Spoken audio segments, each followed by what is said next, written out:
اور آدمی آڑا ترچھا ٹیڑھا میڑا چل رہا ہے تو پتہ نہیں چل رہا کہ کرالنگ کر رہا ہے یا چل رہا ہے یہ. تو مجھے امام ابو یوسف کا قول یاد آ گیا ایک خاتون کے کمنٹس کے کہ کما احب ان تتزین لی تحب ان اتزین لہا. جیسے مرد کی خواہش ہوتی ہے کہ عورت اس کے لیے زینت اختیار کرے تو عورت کی بھی خواہش ہوتی ہے. یہ امام ابو یوسف جو امام حنیفہ کے شاگرد ہیں نا, یہ 1300 سال پہلے وہ کہہ گئے ہیں, 1300 سال پہلے اس زمانے میں. جیسے مرد کی خواہش ہوتی ہے کہ بیوی اس کو اچھی لگے تو عورت کی بھی خواہش ہوتی ہے کہ میرا میاں مجھے انسان کا بچہ لگے. ٹھیک ہے نا, اس لیے انہوں نے اس کی ترغیب دی ہے کہ مرد کو بھی چاہیے کہ وہ اپنے حلیے کا خیال رکھے. تو امام یوسف کا یہ قول اور اس خاتون کے کمنٹ سے ایک اور واقعہ مجھے یاد آ گیا. ایک خاتون نے جب میں فون سنا کرتا تھا کہا کہ میرا میاں اتنا میلا ہے, اتنا میلا ہے کہ شادی کو 2-3 سال ہو گئے, میں بیزار ہو گئی ہوں, میں اس سے طلاق چاہتی ہوں. میں نے کہا استغفر اللہ, اتنا نان نفقہ دے رہے ہیں؟ ہاں جی نان نفقہ پورا دے رہا ہے, اور بچے بھی ہیں میرے اس سے, بچوں کے ساتھ بھی بیہیویئر اچھا ہے, میرے ساتھ بھی سلوک اچھا ہے, بات بھی تمیز سے کرتا. میں نے کہا اتنا اچھا آدمی سے آپ کیوں طلاق لے رہی؟ یعنی میلا بہت ہے. اور کیا بولیں یار, ابھی اتنی آگے کیا جایا کہ وہیں پیشاب کر دیتا ہے. یعنی آپ اندازہ لگاؤ, یعنی بیت الخلا بھی سستی میں جانے کی توفیق نہیں ملتی. اب اتنا آپ کہو گے کون میلا ہو سکتا ہے, تو وہ کیا کرتا ہے بعض دفعہ رات کو نا کمرے میں ہی نیچے اتر کے, بستر پہ نہیں, نیچے اتر کے پیشاب کر دیتا ہے, صبح ہم دھو لیں گے اس کو. تو میں نے تو کہا یار یہ بہت زیادہ ہو گئی ہے بھائی, یہ کیا ہو گئی ہے, یہ بہت زیادہ ہو گئی, بہت زیادہ ہو گئی ہے. لیکن وہ قسمیں اٹھا کے کہہ رہی تھی, وہ جھوٹ کیوں بولے گی میرے سامنے. خیر اب مجھے پتا بھی نہیں اس کا میاں کون ہے, اگر تو جب پتا ہوتا تو پھر تو آدمی بات پہ یقین نہیں کرتا نا. تو اننون نمبر تھا, اننون کوئی خاتون تھی. تو جیسے میرے بھائی مرد چاہتا ہے نا عورت اس کے لیے مزین ہو, تو عورت کی بھی خواہش ہے. تبھی علماء نے اس کی گنجائش دی ہے کہ جب آپ کی نئی نئی شادی ہوئی ہو تو بعض فقہاء نے گنجائش دی ہے کہ بال بھی کالے کر سکتے ہیں, کیونکہ شادیاں جوانی میں آج کل ہو ہی رہی ہیں, بڑھاپے میں ہو رہی ہوتی ہیں. تو اور جوان لڑکی سے شادی ہو رہی ہوتی ہے پیسے کے چکر میں. عورت میں نے سب سے پہلے بتایا نا آپ کو کیا دیکھتی ہے, روکھڑا. عمر گئی تیل لینے, ہینڈسم اسمارٹنس وہ بات کی چیزیں ہیں, وہ تو پھر اس کو بعد میں خیال آتا ہے یہ ہوا کیا میرے ساتھ. تو شروع میں سب پیسہ ہی دیکھ رہے ہوتے ہیں, تو پیسے کے چکر میں پھر جب شادی ہوتی ہے تو کالا کولا لگا کے دولہا بنے ہوئے ہوتے ہیں یہاں پہ.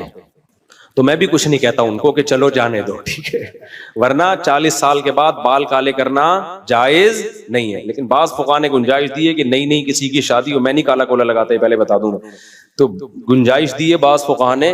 اور وہ امام ابو یوسف ہی کے قول اسی کے بارے میں کہ مرد کے لیے ایسے موقع پہ گنجائش ہے کہ وہ بال کالے کر سکتا ہے. اور اس میں دلیل یہ دی ہے کہ جیسے مرد کی خواہش ہے کہ عورت زینت اختیار کرے, تو عورت کی بھی خواہش کیا ہے کہ مرد بھی اس کو دیکھنے میں جوان لگے. ایسا نہ ہو جب شادی ہوئی تو وہ آئی تو وہ سمجھے کہ یہ ابا آئے ہوئے ہیں ان کے, دولہا بھی تھوڑی دیر کے بعد آئے گا. لیکن یہ عمومی حکم نہیں ہے, سمجھتے ہو, ایسا نہ ہو بال کالے کرنا شروع کر دیں آپ لوگ. آگے چلتے ہیں, ہم جلدی جلدی بیان کو میں نمٹاتا ہوں. تو بہت زیادہ اہم باتیں کرنی تھی. وہ 4 سال کے بعد جب وہ نکل کے آئے نا, تو نکل کے اتنی ٹینشن میں انہوں نے ٹائم گزارا. کہتے ہیں میں نے انگڑائی لی, میں نے بولا اب 4 شادیوں سے کسی کا باپ بھی مجھے, کیونکہ کیا کر لے گا, جیل بھیج دے گا نا. 4 سال گزار لی تو 2-4-6 مہینے اور پھر کر بھی لی اس نے.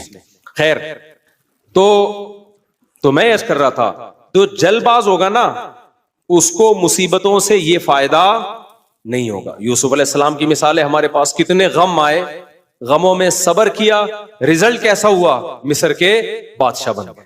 اگر جلد بازی کرتے وہاں پہ زلیخا نے الزام لگایا, وہ کہتے یہ الزام غلط ہے, کہہ دیا, بار بار پیچھے پڑے رہتے تو اور کوئی بڑا کیس بنا کے ڈال دیتے. وہ کہہ سکتے تھے بھائی میرے بس میں جو ہے میں وہ کروں گا, اور حکومت کے بس میں جو تھا وہ حکومت نے کیا. تو انجام کس کے حق میں بہتر ہوا, یوسف علیہ السلام کے حق میں بہتر ہوا. تو ہمیشہ یہ جو ہم آیت پڑھتے ہیں نا, والعاقبۃ للمتقین, یہ لفظ آپ نے سنا ہے, یہ دعا